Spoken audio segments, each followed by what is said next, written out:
Okay, we are live today, sunny Florida. This is Toni Weel. I don't know why I have to say the weather report constantly, but we do have beautiful weather. I was just telling Sara I am in this my little cocoon here, my beautiful new office, which was a previous sunroom, has new windows in it, and I was feeling like I was sitting in a fishbowl. But now we have this pretty window film on it, and now I have all the privacy I need. I like, and it's oh my god, I just sit around and enjoy the size, the space. It's amazing. It makes working so much easier. Actually, it's Really neat. interesting. It really does. So Sara, again, thank you for being here. And it's always what is it? Fun, enjoyment, to do this together. And I invited Chelsea Miller. She will be on soon, but of course, he just texted me that when she wanted to come on, her Zoom app needed to update, so it's going to take a few minutes. I forgot to look into it how long I know Chelsea, and she was a client, and she started on her journey, and I can absolutely take no credit for it because she did all the work, but she put a testimonial in the Fans of Dr. Morse group. What was it, last week? And I was like, whoa, I didn't even know all of this. 1 year on 100% raw fruit and everything that had happened to her. And this is something that we need to hear because we often wonder, can it be done? And what happens? And what can somebody's progress be? Some people have no progress whatsoever, and then it's like, okay, are you 100% fruit? How is the rest of your life? Are you enjoying it? Do you have stress? All these what we think little things, but they are so important for your healing process. And often I say it doesn't really matter what another person does, but in a way it does. We need to hear that it can be done, that we don't keep looking at, oh, maybe I should follow this or I should follow that. I was this morning, I saw that in that fans group, somebody had posted to follow someone who was completely against Dr. Morse. And she has been in that group for a long time. And she mentioned that, cancer sugar is feeding cancer. And that keeps blowing me away. We can tell people, explain it to people, how it all works, what cancer is. But then somebody comes out and has, I don't know, probably 100 videos on YouTube saying the opposite. And then it's, what do you do? And in a way, I can understand that there is a doubt. Can we do it? But when we learn from others and we see how much can be healed, when we leave out all of the foods that actually got us to the point that we are so acidic that we have symptoms even going as far in as cancer. And so it is good to know. It's good to know that there are people being successful in how it all works. But it's not all. How do you say that here? Roses and something. What is the expression, Sara? I cannot remember the expression either. I'm terrible at those kinds of things, but okay. I always feel like it's like herding cats, where the cats know we're not going to hurt them and we're here to feed them and help them. But then all of a sudden something happens and they all just take off running like crazy, knock everything over. So I always imagine it's just like herding cats every single time somebody else puts something in the chat, then everybody's like running over to that or something. And we're like, no, come back here. True. Yeah, that's a good example with the herding cats. I was actually looking for something else. It was more that it's not all positive, a whole 1 year on fruit. There are a lot of things that you experience that are not so much fun. And but I let Chelsea do her story. She's coming on right now. Yeah, of course. And detox is not fun. So of course it's not going to be all wonderful and everything. But yeah, I'm very, very interested to hear her story. Well, Chelsea, I just saw that you were coming on. I don't know if you were listening to us, but I gave a short introduction Okay. of who you, well, not necessarily who you are, but what you have been doing. And Mhm. I just printed out that amazing testimonial that you wrote, and every change that you have seen.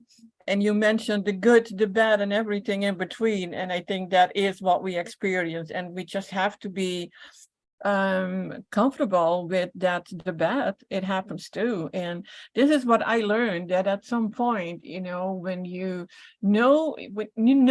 really knowing that you are on the right path, and then something happens that doesn't feel scared, it feels scary. I learned to embrace it. It's like it has to happen, and I'm on my healing path, and I'm not going to worry about it. Yeah. Because I know I'm doing the right thing. And the way you mentioned it, it's the good, the bad, and everything in between. I like that. Yeah. So what made you getting started? How did you actually came to Dr. Morse in the first place? Yeah. So I've been a part of different like natural nutritional healing groups on Facebook for many years now, because I've kind of been on this journey of trying to solve some of my autoimmune type issues for probably like 10 or 11 years. And so it was kind of a long path to finally get me here, but I like got to make some like online friends in these different groups. And I was talking with one woman about some of the digestive issues that I was having, that I was like not finding any answers for. And she eventually told me, you need to, because at that point I was eating a lot of meat and animal products. And she told me, you need to cut all of that out and go completely vegan. And this was like a total shift in philosophy for me at that point. So I did that, and I experienced a ton of benefit. And that's when I kind of like found the medical medium type of lifestyle. And I did that for about probably 3 years or something like that. And then through that, I met another woman, and she told me, you need to go all fruit, because I still wasn't feeling massive amounts of healing like I had hoped to. And she said, you need to go 100% fruit, and told me about some of the Dr. Morse herbs. And this philosophy, or this way of thinking, was very different than anything I had ever encountered. But I was like, you know what, like, what's the alternative? I feel like I've tried everything nutritionally, and in my body and my mind, I believed that nutrition was the answer, and that food was the answer, and the only way of healing. And so I was like, I've tried so many other things. Why not try this? I want to exhaust all of my options to know, what can work. And so I figured I have nothing to lose. So I got on the herbs, and eventually like found people in that world to kind of help me on the path. So it was through like multiple people kind of pointing me in that direction, I would say. It's been quite a journey. So were you well, actually, I would see the medical medium part as sort of a transition. Exactly. Because, I did it too for 18 months, and I was actually, at first I was getting better, and then it plateaued, and then I was getting worse again. Yeah. And for me, it was way too many nuts and seeds and still cooked food. Yeah. So I wasn't getting there. And that's what actually, when I met Dr. Morse, so I see it, okay, that was my transition time, Right. about 1.5 years. Yeah, that's how it was for me as well. I just didn't know that I was transitioning to Dr. Morse's way of living, but it was a transition, and I'm grateful for it. because I think that made my process in getting to Dr. Morse's all fruit. Like, I think the medical medium way of eating made it a lot easier for me to adopt the Dr. Morse way of doing things. But how could you actually commit to 100% fruit? Was that, okay, I'm going for it and there's no stopping me? Yeah, I think I have a little bit of like an obsessive personality in some ways. Like I just kind of go all in if I'm going to do something. And I also was like, I want to be able to say 100% that I've tried it.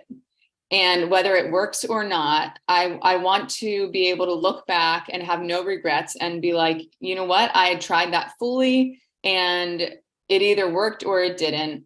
I don't want to like go halfway and be like, well, it didn't work. And then have in my head, well, that's because you didn't go all in, you know?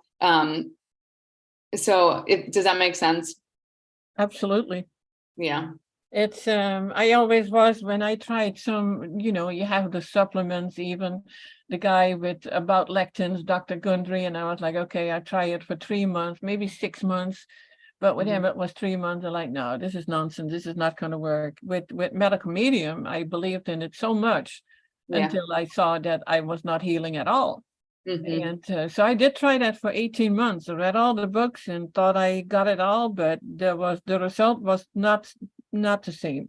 Yeah. And you get to a point that when you start on the fruit, and I think that will be for you also, that now you learned about what your body can handle and how it works, and it makes it all easier, because what we eventually want is that we don't need any doctors to tell us what we need to do, or take supplements or pharmaceuticals. Any of these things. And you had enough symptoms to feel like, okay, if you would go to a doctor, you would come back with probably a dozen different things. Right. And about 10 years ago, after I had my first child, I did go to like a rheumatologist, and he tested me for all these things, and he wanted to keep doing more tests. And I was like, I don't really feel like I need you to keep doing this, because I know that what you're going to offer me is pharmaceuticals probably for the rest of my life. And I don't really like the outlook there. So I kind of just decided, you know what, I'm going to do this my way. And so I've kind of navigated my way since then. Now, I remember that you had issues with constipation. Now, how did that work in the beginning? How long did it take for you to feel that completely normalized? It didn't take long at all, honestly. And I also had a ton of bloating, like my stomach. I looked pregnant. I was never like a very overweight person. Like I always had very thin legs and thin arms, but my belly was just always I looked pregnant. I can see why people thought that I was pregnant, and they would ask me, and it would be awkward. So I just always dealt with this like chronic bloating. And when I went all fruit, I mean, that was probably the quickest thing to go. It was really astonishing. And actually, in the last like week, I started adding in salads in the evening, just with like fruity vegetables and leafy greens, like tomatoes and cucumbers and things like that. And my husband said, like, he's like, I'm just concerned for you that you're going to start with the bloating again. And I said, I feel completely different eating like these types of salads than I did like with what I was making when I was eating medical medium, because I would add things like onions and garlic. And then I would also, of course, have like a sweet potato or regular white potatoes in my salad. And the way my body is responding to these salads is so completely different than when I was eating salads before, like on medical medium. And maybe some of that is because of the healing that has happened in the last year as well. But I do think that, not eating the onions and garlic, especially, probably is really helping. Yeah, we know what that can do to the body. I mean, it's like it was meant once as an not necessarily the onions, but definitely the garlic as a medication. Yeah. And we eat it as a food, and I was bad with that. I mean, when I grew up, we in Holland, garlic was not a thing, you know. The only time that you had it was when it was on a pizza in an Italian restaurant, if it was on it. So Yeah. it was not really an ingredient in that food. It was more in the last years, or last 30 years probably. But it wasn't. I put it in all the food. If I made a soup, there was a whole bulb going in. I love the taste of garlic, not realizing what it Yeah. does in the body. But I never Yeah. liked raw garlic, so you know, when I went raw, that was out the door. But still, I kind of like the smell of it, and I know, I do too. yeah. So what was your day in you know, what did you take in, and how much did you drink? Did you drink water? I did drink water, not a ton of it because I didn't really feel like I needed it. But then when I started meeting with, like, I met with you a couple of times and you told me that I should be drinking more water. So I did start incorporating that. But initially I drank maybe like 2 quarts of juice and then just ate a ton of fruit. And then probably in the last like 6 months, I started drinking 3 quarts of juice. And like over the winter, I would have smoothies in the evening for dinner, mostly because I wasn't like drawn to the fruit that was available to me at the time. But like over the summer and even into the fall, I chewed my food a lot more. But over the winter, I mean, I was mostly drinking juice and having a smoothie in the evening. So I wasn't doing a ton of chewing. And then, of course, I was doing herbs 3 times a day as well. And what was I getting at? It was your energy increase. Oh yeah, it was so much higher than usual. And my husband, that was probably like one of the first things that we both realized. And he was blown away by, like, basically it felt like my personality changed so much. Like I was so much more energized. I felt like I needed less sleep. Like I would wake up early and just get started. I was like accomplishing so much. My energy was just so much higher than it was before. And then my personality too, like I was more assertive, more confident. I communicated so much better than before. And I think part of that was because I wasn't having the brain fog that I had prior to starting this. So yeah, he would comment regularly, like, I feel like I'm needing to like relearn who I'm married to, because this is not the same Chelsea as what I remember. And it's true. Like I definitely changed all in positive ways, honestly, personality wise. That's wonderful. Now, Yeah. how is he eating? Is he following you in a way? So I probably, when I started doing medical medium, I started transitioning the way that I cook for my family to, like, I started to try to shift as much toward vegan as possible. But it was a big shift for my family, because prior to this, I was doing a ton of like animal products and animal fats and all of that stuff.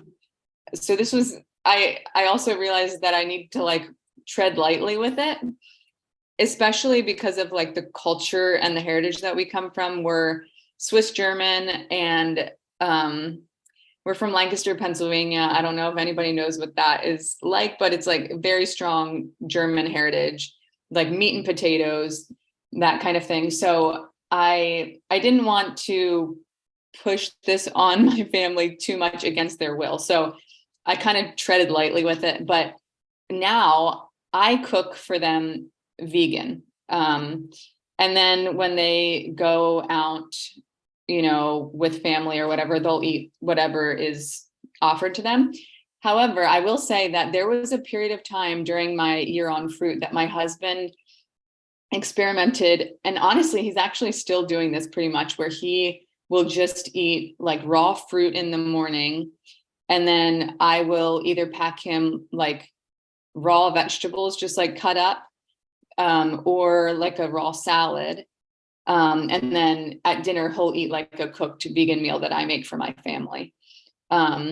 So he really has transitioned a lot. He desired to do like the kind of raw thing throughout the day because he saw my energy, and he wanted to be like, he was experiencing kind of this lull, in energy around noon. Like after lunch, he would kind of crash. And so he saw my energy and he wanted it basically, and for focus, for work and everything.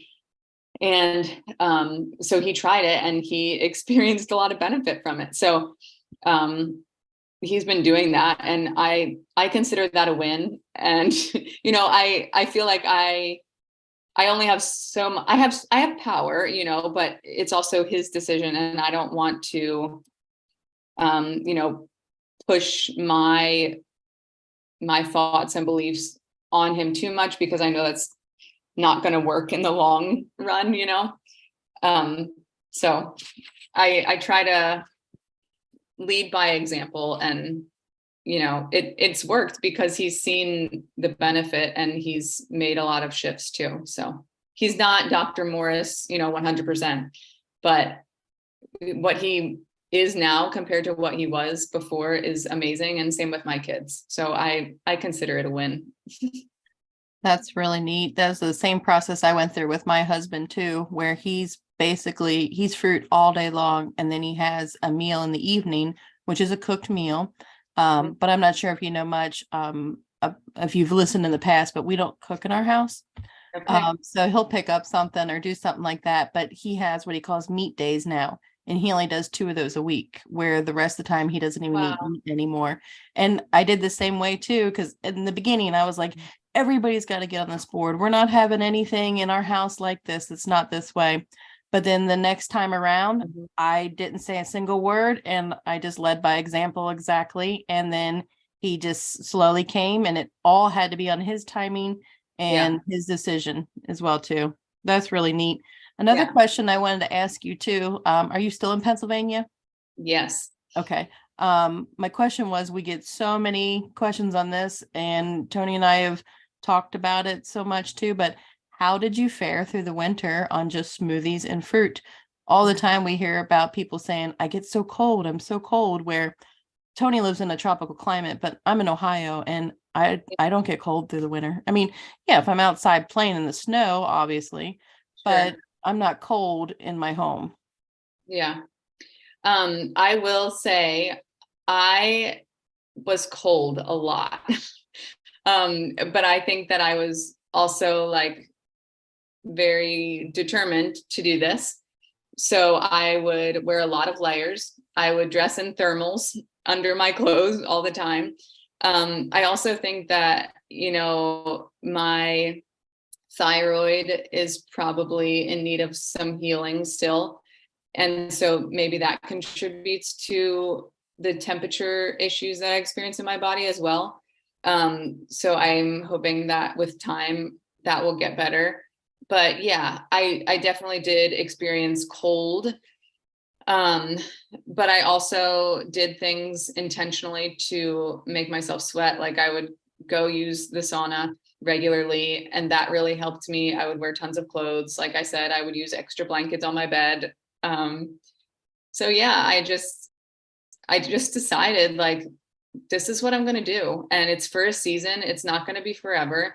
And then spring's going to come and it's going to be better. It's gradually going to get better. And then it's going to be summer, and then it's going to be hot, and I'm going to love it. So I just kind of like put my head down, and I'm like, I'm doing this. So it is what it is. Yeah, that's really neat. Do you plan on continuing this path? Yeah, I think like right now I feel the sense of needing to rebuild a little bit, which is why I've added in greens and some of the, fruity veggies. But I think that I also still have work to do, like I have healing that needs to happen still. And I see like the process of healing as being a long one. And like just because I did a year on fruit doesn't mean that everything is the way it should be in my body now. So I've read like on the groups, how some people talk about kind of going in and out of these cycles or phases of detox, like strong detox, and then giving yourself a break a little bit. And I kind of consider myself on a break, I guess, right now, meaning I'm having salads in the evening, but I'm still being very intentional about, what those break foods are, meaning like greens. And I added some like alfalfa sprouts in my salad and tomatoes and cucumbers and that kind of thing.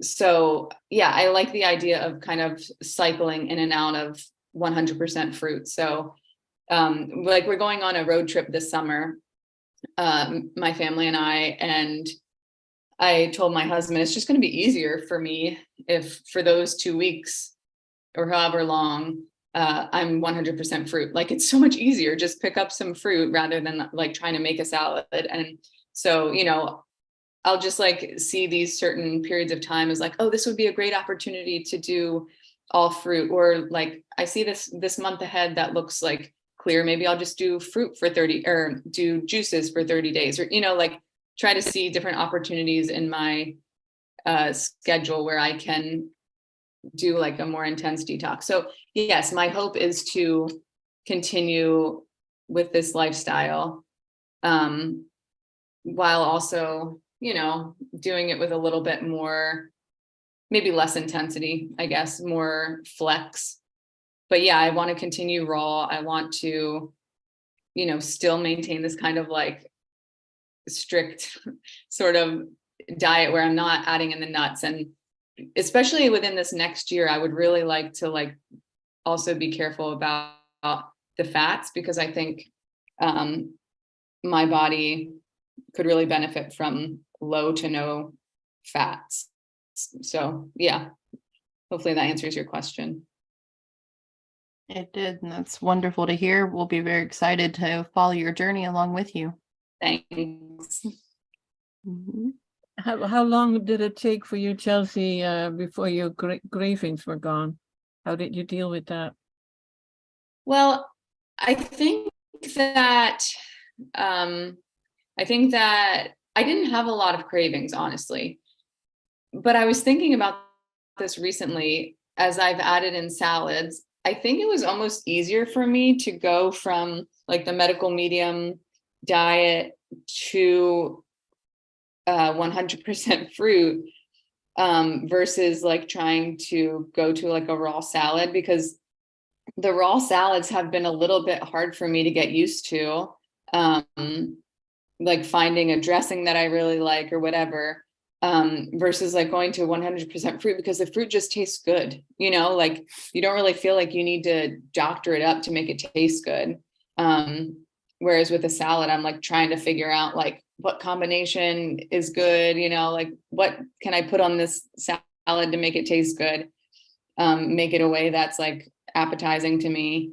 Whereas going to straight fruit, I just kind of knew like, oh, well, I love watermelon, I'll just eat a lot of watermelon, or there's some really good grapes, I'll just do that and it's going to taste good every time, So I think that process was easier for me than trying to go to salads and everything. But I also took like the Parasite M pretty much for the whole year. And I think that helped me a lot with cravings. But yeah, I think also just having this perspective or like this goal in mind that like, yeah, like what's my end goal, and just kind of like always having my eye toward the prize, and not letting myself get off track. But yeah, I do really think that, so definitely the long transition period, like what we talked about, and then taking the herbs, I think probably was a huge factor in me not having a ton of cravings. Yeah, I experience usually when I'm on go on all fruit in 2 days, my cravings are gone. Yeah. But I hear so many people that they cannot handle the cravings, and it's like, well, if you are even on a water fast, it's a day, 2 days, there are no cravings. And Mhm. I'm a salt eater. I mean, I love salt. I love spicy foods.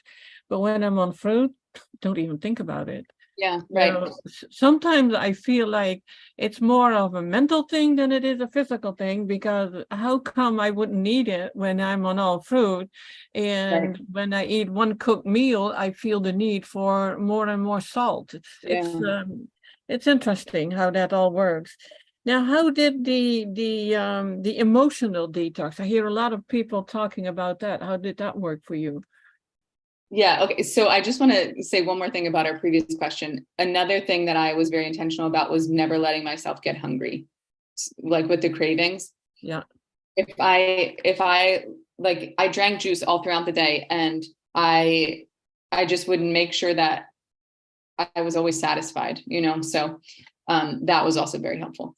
But as far as the emotional detox, yes, I would say the emotional detox was probably the worst in the first couple of months. So I started like the end of April last year. And then over the summer months, I remember having some pretty intense emotional detox, which was quite a roller coaster. My husband took the brunt of it, honestly.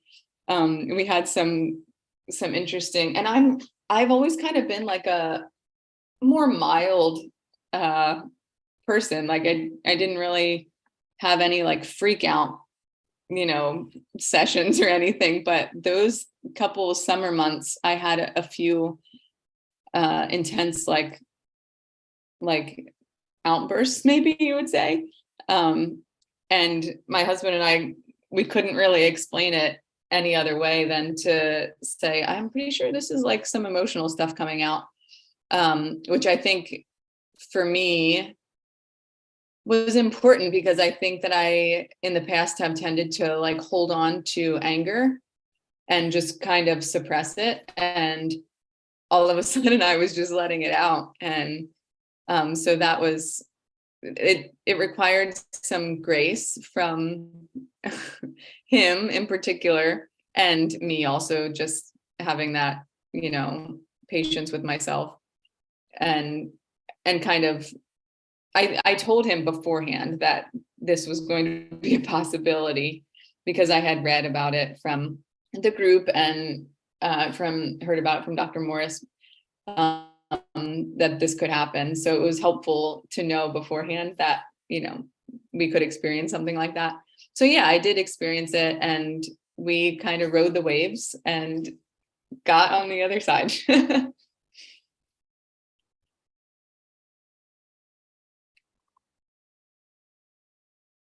That's great. Yeah, 'cause a lot of people will talk about those coming out. And also, how was your sleep too? Because a lot of people will talk about having their sleep disrupted, or some people will just sleep a lot, actually. Yeah, I honestly, before doing the Dr. Morse fruit thing, I didn't have a ton of sleep issues. And going 100% fruit, I slept great as well. So I didn't, I mean, I can say that I slept great, but I didn't have like sleep issues necessarily before. But I will say that there were periods of time where if I was doing like a fruit juice fast, and I never did like crazy long juice fasts. I did 4-day, a 10-day, and a 20-day. But each time with that, I did experience a little bit of insomnia, different nights, where I couldn't fall asleep until like I'd be laying in bed until like 2 a.m. or something, which is very unusual for me. so that would be, but that only happened maybe 2 or 3 times. So, yeah, but that was probably the extent of my sleep issues, but, sorry about that. But I will say I slept great, and when I woke up, I felt very well rested. So I had all kinds of energy. Yeah, I do not sleep. I mean, I sleep, but it feels like I don't need as much sleep anymore. And I always feel like I'm go, go, go. I don't know if it still has something to do with my cycle, but we've kind of talked about this in the past too. There will be a few days out of the month where I feel like I could just drink everything and eat everything that I have in my refrigerator. And then it goes away. And then there are some nights through the month too, where it is like I still feel like I don't sleep. But the rest of the time, it is just smooth sailing, lots of energy, lots of sleep. I don't feel much need to eat. Do you do any kind of physical activities as well too? At this point, I have just been doing like gentle rebounding and walking, because I feel like my body has been in such a state of like detoxing and getting rid of the nastiness in my body. And I honestly, and this is another part of why I felt like I needed to rebuild a little bit, is because my muscles feel so weak. I feel so weak. And so I feel like I need to kind of pay attention to that and rebuild a little bit, so that I can be more, I would love to be a little bit more physically active, not necessarily like, anything crazy, but I would love to be able to do like body weight exercises or some kind of physical fitness. And I don't really feel like I'm able to do that so well right now. So You're saying your muscles, are they hurting still, or do you have like muscle weakness kind of feeling? yeah, it's not like they just hurt.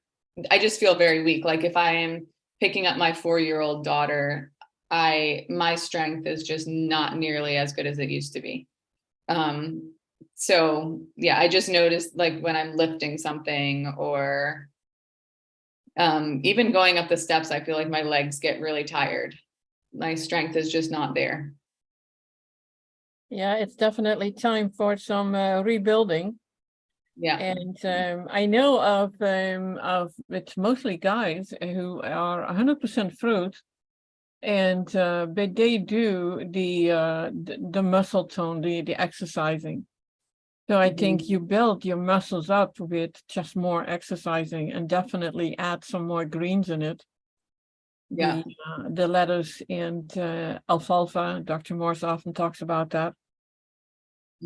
I do not rebuild with alfalfa or anything like that. And I'm pretty heavily fruit and fruit juice. I will do sweet potatoes, sometimes even just regular potatoes here and there, and some salads. But I do a lot of physical activity too. And I'm very strong, and I can work all day outside doing stuff. And when I come home though, yeah, I'm very tired. Like I will go straight to sleep, but I can get back up and go again the next morning without a problem. So definitely start slow. And I have a farm that we manage. So we're always, I've always been physical in the first place in that way. I'm not a gym person. I do not like working out in any way, shape, or form other than walking and doing physical work. So definitely try to encourage that. Toni, could it be anything else that could cause that weakness as well? No, it is, that is what Dr. Morse always said. You detox and you regenerate, and you build up and then you detox again. So you have to find a balance that you get enough minerals in your body too. And allowing your body to create those minerals as well. that too, yeah. But there is some help with well, it's actually I was going to say there is some help with the leafy greens. It's I hear Lauren Whiteman talk about that often. She said you do 50% fruit and 50% the soft leafy greens. For her, it's lettuce, pretty much lettuce only, no kale, maybe some spinach, very little nuts here and there, and that's about it. And she too has an amazing healing story. She did it without any herbs, because in the natural hygiene there is they see herbs as toxic. But I too have muscle loss, but I have pretty much my whole life a pretty sedentary life. I worked first as a fashion designer. Well, there's not much running around there. When I had my travel business, I was usually on a motorcycle or in the office. Now I'm only in the office, so yeah, I should do more of the walking when my messed up knees permit it. But I think you have the Sarah, you have the natural balance in physical exercising. That you don't need to do anything else or anything more. But I think it is the ones who often live in the city and be in an office all day. I can see why they want to get on a treadmill, instead of walking through the city. So it's usually funny. We drove to Tampa last week, and there is a gym there. It is a whole block. It is huge, and people drive there, with their cars. Even here in small town, people take a car to drive to the gym and want to park it as close to the gym as possible, and then do the exercise. Coming from the Netherlands, where everybody walks and bicycles, and that is normal. You only take the car if you have to go more than and then a few miles. And walking was normal. We had 2 dogs, and we walked them every day. It was like 5-6 kilometers. That was on an average. What is it? That's 3-4 miles. So there was always the walking. So that was then a part of my life. Now I have cats. They don't want to be walked. Sure they do. That'll be a sight to see. Yeah, I would definitely. The rebounding is good. Actually, my other question for you was, what does your day look like now with eating? How much are you taking in? So I just within the last week actually started adding in vegetables or like salads in the evening. So the leafy greens. I've been doing like iceberg lettuce and spinach as my greens recently, because I really like the taste of it. But I'll maybe venture into different greens, but and then with tomatoes, and I also added a little bit of like nori seaweed on top of the salad, and tomatoes and cucumbers and things like that. So that was my evening meal. But in the mornings, I'll juice about 3 quarts of juice. So some orange juice I'll have first thing, and then I'll do that'll be like maybe a little less than a quart, and then the rest of my 3 quarts I'll have apple right now, just plain apple juice. And then like for lunch today, I had a bunch of watermelon. And then this evening I'll have my salad. So that's. Did you say 3 quarts of apple juice? So like 3 quarts of juice total. So some of it, a little less than a quart of it, will be orange juice in the morning, and then the rest will be apple juice. Okay. That'll probably change, as the grapes come into season or whatever. I'll change up the juice, but yeah, that's what I'm doing right now. Okay. When we're just getting back into the oranges again, we do a quart in the morning, a quart in the afternoon, and then I'll be doing grapes. Well, I am doing grapes, and then that's when we'll move into either like a sweet potato or a salad, which I'm not trying to detox right now either, so that's why I am taking those. Come summer though, as the days start getting hotter though, I'll probably start eliminating the potatoes out for sure. But wintertime, there's definitely not as much activity as there is for summer. And I do find wintertime kind of more lazily and more just wanting that kind of stuff. Oh, yeah. But yeah, I didn't do any apple juice this year though, so I missed that. Maybe. I really like apple juice. Yeah. Do you juice it yourself? Yes, I do. That's great. Yeah. Yeah, I need to get some. I like my apple juice with some lemon. Oh, I've never tried that. Yeah, I should try that. because lemon it stops it from browning, and I usually make apple juice for a few days actually, and I add a little ginger in it, Nice. which I know is an should be taken only in moderation, or if not actually at all. But I do like to taste, and it's only once in a while. That's where I guess that works out for me then, because I do not like ginger. I'm so boring. I do not like anything. Well, in a way it makes it easier because your body is already telling you what you should or should not take in. And if you don't like something, I remember, when we were kids and we didn't like something, well, there was no way of not liking it. We had to eat it anyway. Yes, I And remember we didn't that. eat it. And even my daughter never wanted to eat, I think it was mushrooms. She did not want to eat it. And it didn't matter, I learned, here you go. I learned to eat them because somebody said you need to spice them up with salt and pepper. There you go. And okay, then it tastes actually kind of nice. Same as what you do with all the other foods. I mean, eating a white potato with no salt, it's like, ugh. And I did find that after all these years with that much fruit, it's like I don't like potatoes anymore at all. And I used to love them, but how did I eat them? Yeah, I ate them with salt and butter, Maple syrup.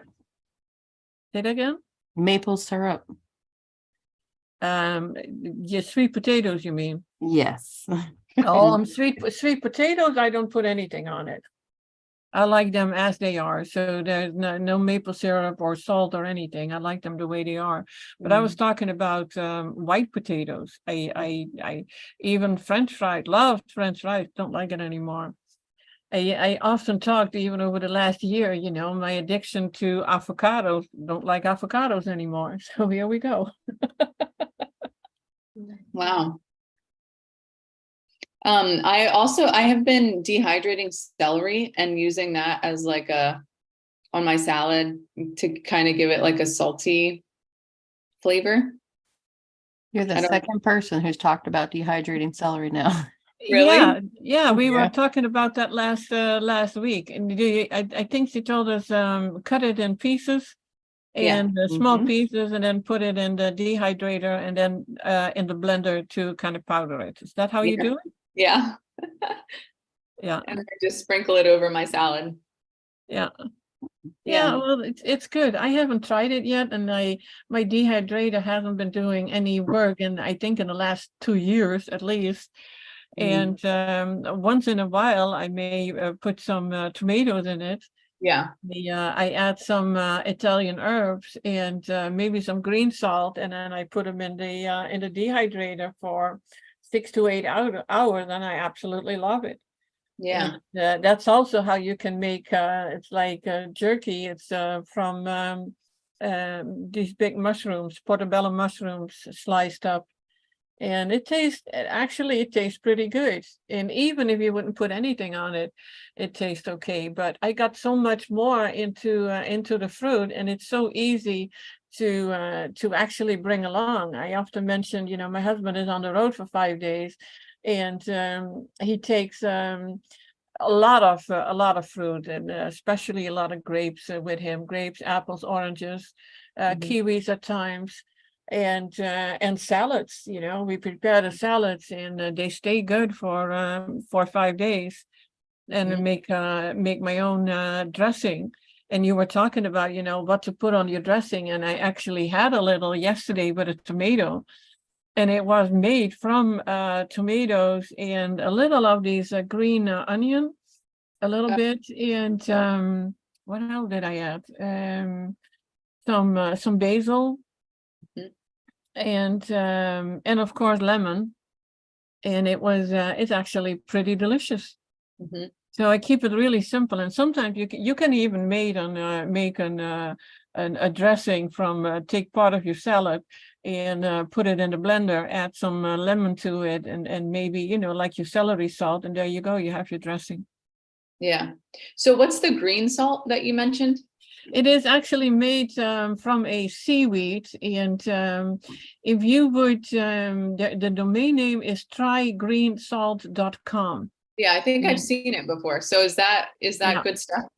Yeah, it has when you try it, it has the salty taste, but you cannot overdo it, because if you put if you have sea salt, you put too much on it, it's disgusting. You can throw your dish away because you cannot eat it. With this stuff, it doesn't have that effect. Okay. So it's and I thought it was quite expensive from one bag because it was $25, I think. Yeah. But it lasts a long time because it's like powdered. Yeah. And I maybe use it like once or twice a week. It's not not a daily thing. Okay. I might have to try that. Yeah, but I think you do with your celery great, and I think I have to try that too. I got so away from anything celery after a medical medium, and after all his huge what is it, celery juices. Celery juice. Yeah. Yeah. All the rage. It's yeah, it's quite interesting. I saw a question from I think it was Sue, that she feels more tired being out in the sun. Is that how do you experience that? I just, when I'm out in the sun, I'm more like, okay, I don't have to do anything. I just sit here in the sun. I never last long in the sun though. I think half an hour is pretty much my max. Yeah, I would say if I'm like sitting in the sun, like just like sitting there, letting it like beat on me, I would get tired. But I think that would have happened to me before too. Like if I'm like working out in the sun or like doing something, I'm fine. But if I'm just like laying on a lawn chair, like sunbathing, I do get tired. But yeah, I don't think that's any different than what it was before. I'm the same way too. If I'm just laying there, of course I'm getting tired. Yeah. And it's like you're just baking in the sun. But I never do that though. I'm even one of those people that when I go to the beach, I'll stay under the umbrella. But if I'm out in the ocean, I'm out in the ocean, or if I'm walking around, I'm fine. But I don't lay out by any means. No, I think I tried that twice in my life, and I got severe sunburn. So it's no. You're like, what do they call it? You're tanning your hide. I don't do that.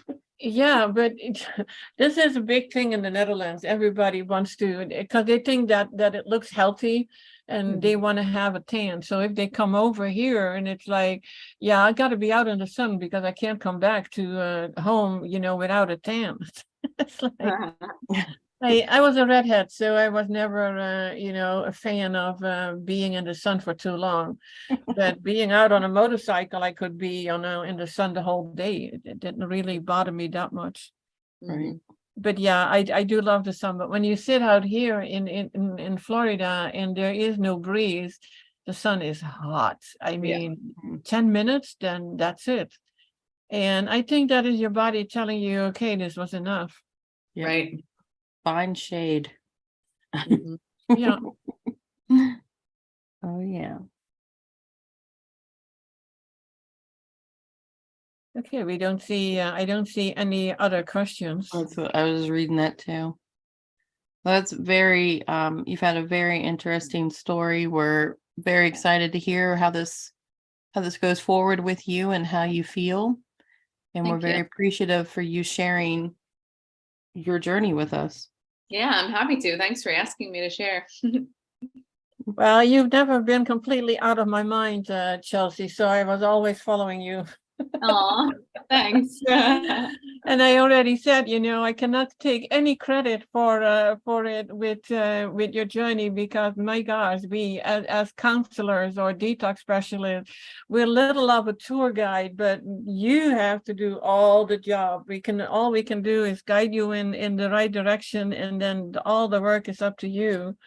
Yeah. And we can always say, the solution is so simple. Yeah. But getting there is probably the hardest thing that we ever do in our lives, to undo all these many, many years of indoctrination and fear. And I still see it, with people that, diabetes, oh, you have to go on insulin. No, you need to change your diet. Yeah. And you probably have seen it when people are asking questions in the fans group. My first question always is, what is your diet? Yeah. Yeah.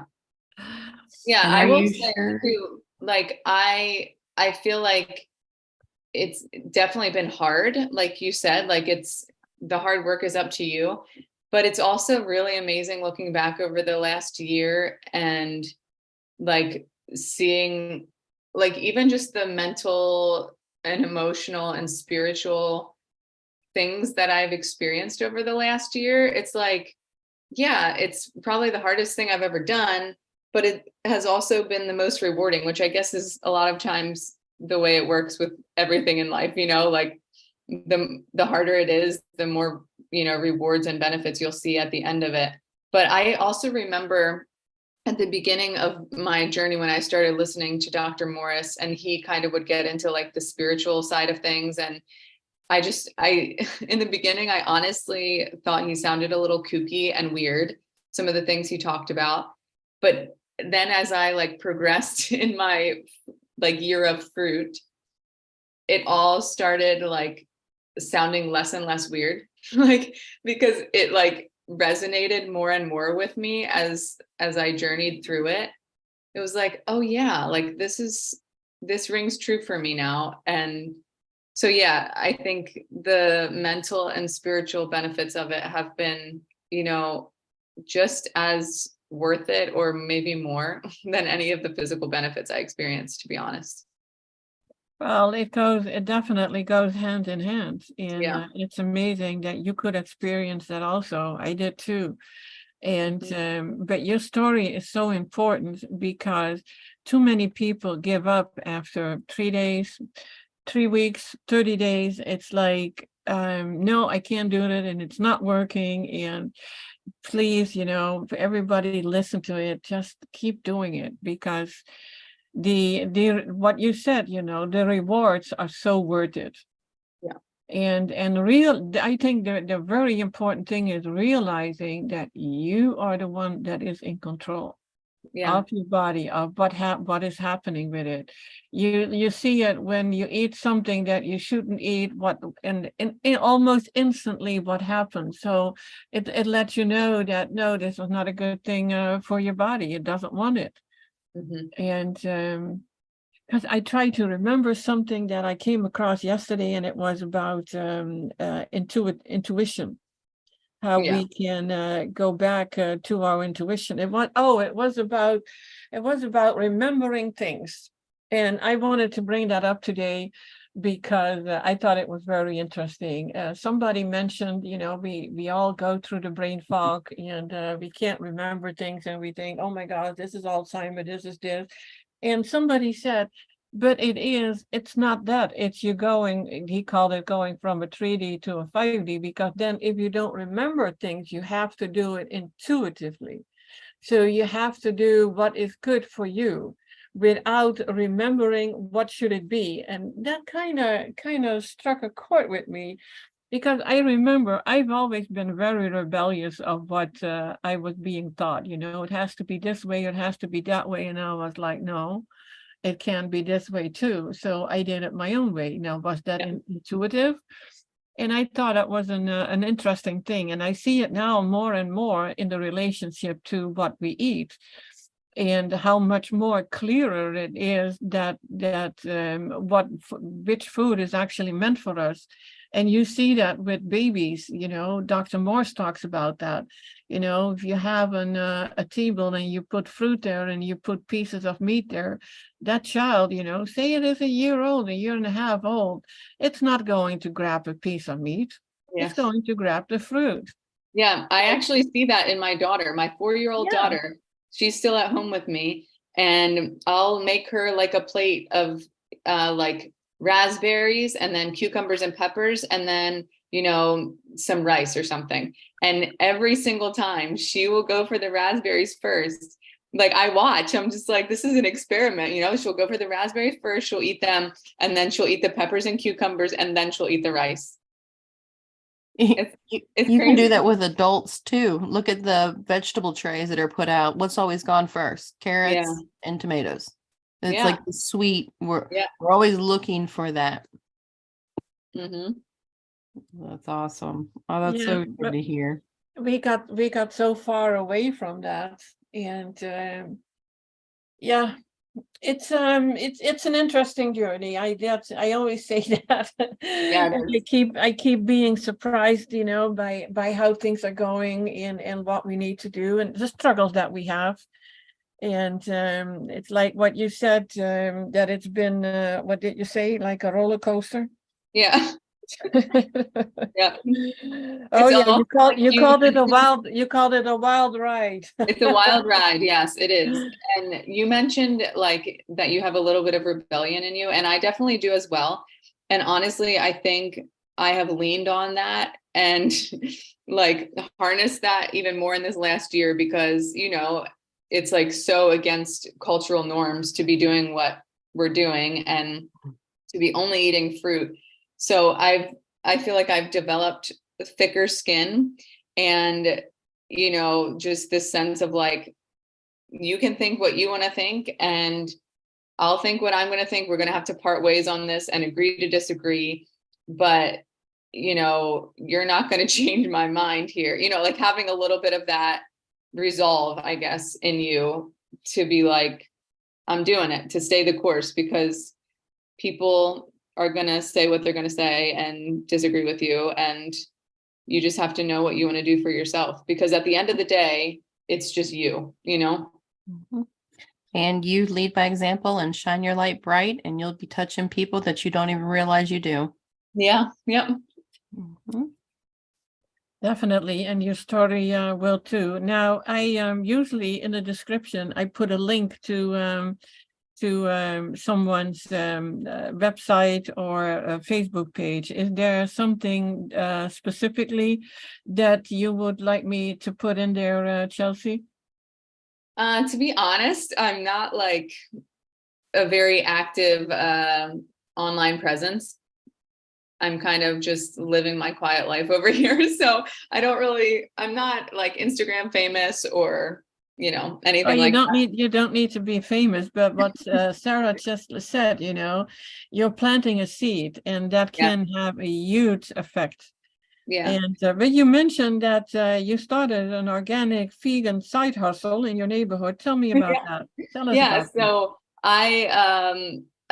I was making, vegan meals for my family, and I had made like a vegan lentil soup the one day in the early fall. So like, I think it was October. And I had made just a big pot of it. I had extra that wasn't getting eaten. And I remember saying to my husband, like, I wonder if any of the neighbors would like want some of the soup, because we had more than what we needed.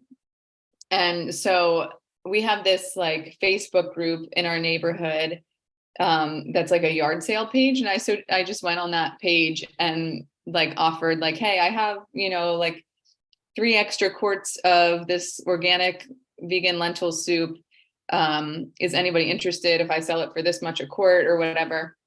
And I got so much interest. And so I kind of just like ran with that and started making more soup, and then I would post it on the group again, and everybody would want it, and I would do it again and again. And so it just kind of spiraled. And so October through probably March, I sold soups like either 2 or 3 times a week out of my home. And I would just like set my like big old cooler out on my front porch, and people would come pick up their soups. And it was so fun because I, made a little bit of money to put towards our groceries. And I got to know so many people in my neighborhood and connect with like a little bit more like-minded people, in terms of like people who care about like organic and vegan, stuff like that. So it was honestly so fun. And that is exactly what I hope that we can reach with the Garden of Eden. I need to put your story out there too. I don't know if you've seen it yet, Chelsea, but we have a new platform that is gardenofeden.social. Oh, And I love to see, building communities, getting people to know, and yeah, teaching them that you can actually, if it's vegan and they leave out all the meat products, I mean, it's a first step. It's a first step for totally. everyone. Yeah. It's funny that you mentioned the lentil soup. When I was in my early 20s, I worked in a macrobiotic restaurant. It was 1 day a week on a Thursday again. And I was actually getting pretty well known for my lentil soup. I No. actually I love to make it, and people love to eat it. Yeah. Now, this was in an old house in the city, and in Groningen. It's a northern university city there, and it was the hippie area. And everybody who worked there, we all worked there. We didn't get paid, we just worked there for fun. And did our cooking, and usually there were about 30 to 45 people there, but on Thursday there were like 80 to 100 people there just for the lentil soup. That's awesome. I never forget that. It was like, yeah, and it was delicious. I don't know. I love soup. That is always my fallback. It's like the lentil soup. If I cheat, or lentil soup in general, even if it's without lentils, because it has too much protein for me. Mhm. But yeah, soups, I don't know. I just love soups more than any other cooked foods. It's always soups. Yeah. Okay, guys, it is 1:11 again, so we are going to end this podcast with the story about the lentil soups. I don't hope I gave people ideas, go eat cooked. That was not the I didn't mean that. Don't do it. No, no, we're going into spring. Yeah, it's a start for people getting on a vegan path. It's so many times said, how bad vegan food is. Yes, but you got to start somewhere, and then you keep moving, keep transitioning, and eventually we'll get there. So thank you so much, Chelsea, for your story. Yeah. And we will keep following you, and please do show up here. You can always the Zoom link is always at the top of the chat, so whoever wants to come in is always free to join us and talk, ask questions, whatever. And yeah, we hope to see you again here. And thank you, Sara, for being here. Absolutely. Thank you. And thank you so much, Chelsea, as well, for sharing your story. And at least find us on gardenofeden.social or find us on the Garden of Eden Facebook group. I don't have a very strong presence either. I'm in and out of all the stuff, so I just do it when I have time. Yeah, same here. Yes. That goes for all of us. Even sometimes I'm not, for a whole day, I'm not on there, but I do spend a lot of time on the computer or my phone. So yeah, I'm mostly available. So thank you all, guys, for being here. Much love to you all, and till the next time. Thank you all. Bye-bye.